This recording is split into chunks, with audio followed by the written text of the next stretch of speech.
Hello everyone, आप सबका स्वागत है। चक्रवृद्धि ब्याज का पहला सीट चल रहा है जिसमें सवाल नंबर 3 तक कंप्लीट हो चुके हैं। आज के क्लास में सवाल नंबर 4 से शुरू करते हैं। करा 10,080 रुपये 3 वर्षों के लिए निवेश किए जाते हैं। पहले वर्ष के लिए चक्रवृद्धि ब्याज का जो दर है 11.11%, दूसरे वर्ष के लिए 12.5% और तीसरे वर्ष के लिए 7.28% है। तो 3 वर्ष बाद मिलने वाली राशि क्या है? ठीक है, मिश्रधन पूछ रहा है कि पिछले क्लास में 3 तरीके से एक सवाल को सॉल्व किए थे, उसमें से कौन सा तरीका सबसे बेस्ट रहेगा इस सवाल के लिए, देखते हैं।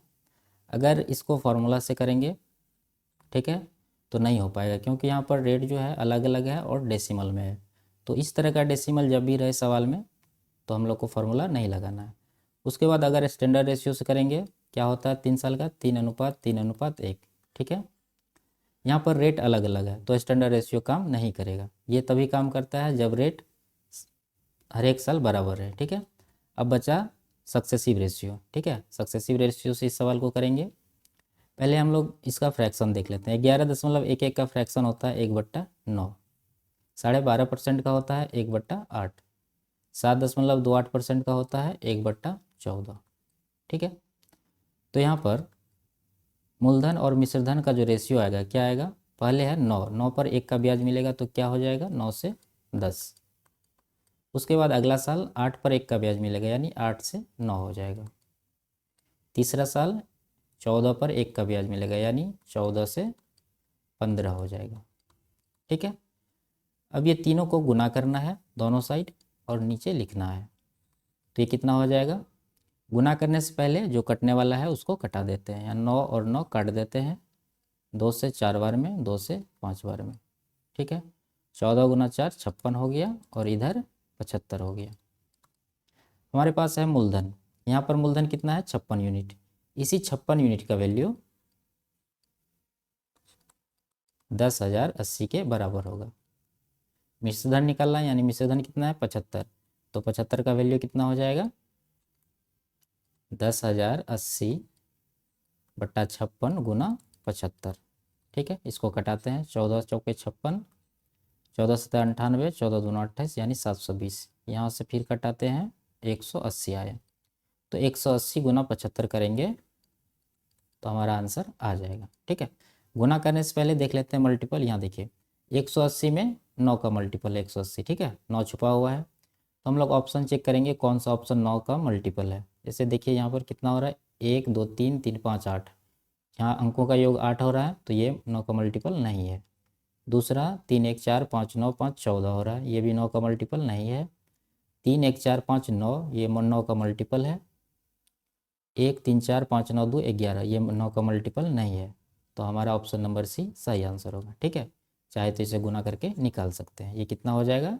0 18 95 बच्चा 9, 18 7 126 9 135 यानी 13,500 हमारा सही आंसर है। अगला सवाल देखते हैं। यहाँ पर जो 2 साल और 3 साल का इफेक्टिव परसेंटेज दिया हुआ है इसको याद रखना है ताकि सवाल को सॉल्व करने में आसानी हो। 5% से पूछा जाएगा, अगर याद रहेगा तो आसानी से आप निकाल सकते हैं। 2 साल का होता है 10.25%, लगभग 10% आंसर निकाल के लगाएंगे, थोड़ा सा ज़्यादा। 3 साल का पूछेगा तो 15.76 लगभग यानी 15.5% निकालेंगे तो आंसर आ जाएगा। 6% का 2 साल का सक्सेसिव हो जाएगा 12.36%, और 3 साल का 19.1016%, ठीक है। तो लगभग 19 अगर निकाल देंगे तो हमारा आंसर निकल जाएगा। उसी तरह 8% का है। 10% का 2 साल का 21% होता है, 3 साल का 33.1%, और 10% का 4 साल वाला भी याद रखना है 46.41%, ठीक है, आसान है। उसके बाद 12% का 25.44 यानी 25.5% अप्रॉक्स। उसी तरह 3 साल का 40.49 यानी 40.5% के अप्रॉक्स है। 15% का 2 साल का है 32.25%, 3 साल का 52.0875%, ठीक है, यानी 52% अगर निकाल देंगे हम लोग तो आंसर आ जाएगा। उसी तरह 20% का 44 और 72.8, 25% का भी है 56.25 और 95.3125, ठीक है। इसको याद रखना है। इसका PDF टेलीग्राम चैनल पे अपलोड कर दिए हैं, आप वहाँ से डाउनलोड कर सकते हैं। अगला सवाल देखते हैं। करा 4,096 रुपये पर 6.25% प्रति वर्ष की दर से 2 वर्षों के लिए चक्रवृद्धि ब्याज क्या होगा? वार्षिक रूप से संयोजित हो रहा है, ठीक है। अब यहाँ पर रेट जो है 6.25% है।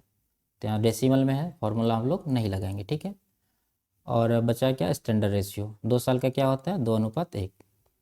तो यहाँ पर 6.25 का फ्रैक्शन कितना होता है, 1/16, ठीक है। तो यहाँ 4096 का पहले 1/16 निकालना होगा। कितना हो जाएगा, ये 256 बार में कट रहा है, यानी 256 आया। तो यहाँ पर 256 आएगा। उसके बाद फिर ये 256 का 1/16 निकालना है। तो 256 का 1/16 कितना हो जाएगा, ये 16, ठीक है। 16 बार में कट रहा है, तो यहाँ 16 आ गया। इसके बाद क्या होता है, इसको गुना करके जोड़ना होता है। 256 गुना 2 512 प्लस 16 1 का 16, तो 512 और 16 528 हमारा सही आंसर होगा, ऑप्शन नंबर बी, ठीक है। चाहे तो इसको सक्सेसिव रेशियो से भी कर सकते हैं। 16 पर 1 का ब्याज मिलेगा तो 16 से 17 होगा। 2 साल चल रहा है तो यहाँ पर स्क्वायर कर देंगे, तो ये 256 289 आएगा, ठीक है। और ये जो डिफरेंस है यही हमारा ब्याज होगा। अगला सवाल देखते हैं। यदि 40,000 रुपये 2 वर्षों के लिए निवेश किए जाते हैं तो पहले वर्ष के लिए चक्रवृद्धि ब्याज की दर 9% और दूसरे वर्ष के लिए 11% है, तो ब्याज की राशि क्या है, ठीक है। देखिए रेट अलग अलग परसेंट में है, तो हम लोग स्टैंडर्ड रेशियो जो होता है 2:1 नहीं लगाएंगे, ठीक है। ये तब लगता है जब रेट बराबर रहे। तो उसके बाद बचा क्या, फॉर्मूला, ठीक है। फॉर्मूला से इसको बनाएंगे। अगर सक्सेसिव रेशियो से करेंगे तो भी नहीं होगा, क्योंकि यहाँ पर इसका फ्रैक्शन हो जाएगा 9/100, यानी 100 से 109 होगा, ठीक है। और ये हो जाएगा 100 से 111। इसको गुना करना बहुत कठिन है, तो ये मेथड भी हम लोग नहीं लगाएंगे। तो फॉर्मूला से करेंगे, क्या होता है, x + y + xy/100, ठीक है। तो x आ जाएगा 9, 11 आ जाएगा y, उसके बाद दोनों का मल्टीपल यानी 99/100। तो कितना है, 11 9 20 प्लस ये हो जाएगा कितना, 0.99, यानी 20.99%, ठीक है। अप्रोक्स 21% के नज़दीक आंसर होगा। तो 40,000 का 21% हम लोग निकालते हैं, उससे थोड़ा सा कम आंसर होगा। तो 0 0 कटाएंगे, यहाँ पर 2100 के 8400 हो रहा है। 8400 से थोड़ा सा कम जो भी ऑप्शन है वही आंसर होगा। ये बहुत ज़्यादा कम है, ये ज़्यादा है 8400 से, ये भी 8400 से ज़्यादा है, ये आंसर नहीं होगा, ये भी नहीं होगा, ये भी नहीं होगा। तो हमारे पास बचा क्या, 8396, यही हमारा सही आंसर है।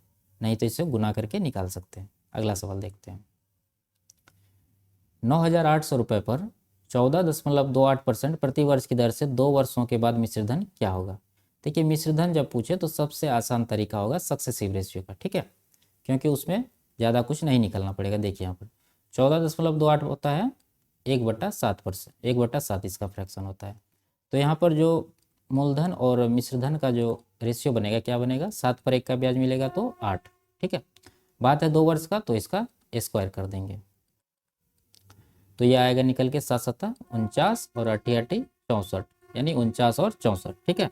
हमारे पास मूलधन दिया हुआ है 9800, यहाँ मूलधन है 49, तो इसी 49 का वैल्यू 9800 के बराबर करेंगे। तो ये कितना गुना हो रहा है, 200 गुना, ठीक है। 49 से 9800 को डिवाइड करेंगे तो कितना आएगा, 200। तो इधर भी 64 को 200 से गुना कर देंगे, तो यह आ जाएगा 128 पर 2 0, यानी 12,800 हमारा सही आंसर होगा, ऑप्शन नंबर ए। ये लास्ट सवाल था। मिलते हैं अगले क्लास में, तब तक के लिए बाय बाय, टेक केयर।